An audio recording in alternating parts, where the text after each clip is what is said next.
Hello, my name is DJ Williams. And my name is Joe Posada.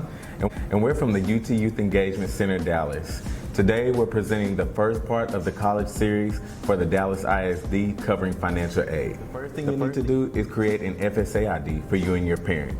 You can create this at studentaid.gov. You will need a social security number to make an FSA ID. If you have one, but your parents do not, you can still create one for yourself and fill out the FAFSA application. Make sure you know and input your social security number correctly. And also remember, if only you have a social security number, it is okay. Now you'll have to have your 2020 taxes with you. Once you have gathered that information, you can head over to the FAFSA.gov website. Make sure you put the correct web address because other websites may charge you to help you complete the FAFSA. And you'll log in with the FSA ID you needed. And then there's the next 7 steps you'll need in order to complete the FAFSA. The first one is going to be completing the student demographics.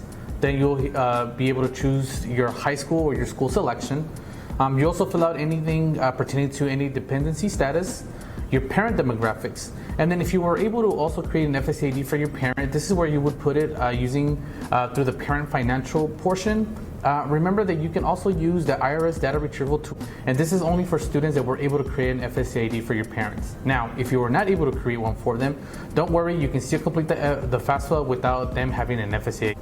Then you will complete any student financial information, so if you work for 2020, and then at the end you'll go ahead and sign and submit it using your FSA ID and your parents' FSA ID.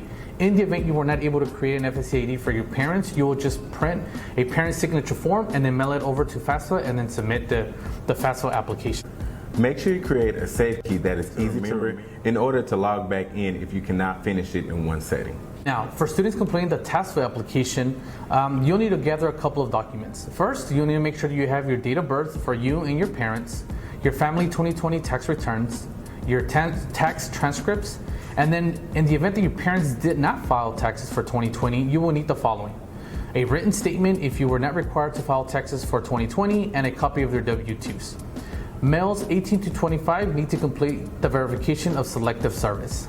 Next, you're going to want to make sure that you download the TASFA at www.collegeforalltexans.com. Then you'll be able to complete the next 7 steps below.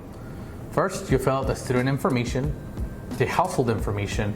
You also need to submit any additional information pertaining to your household, income and assets, total family income, statement of selective service registration status for students who identify as male at birth, and then also submitting signatures for you and your parents.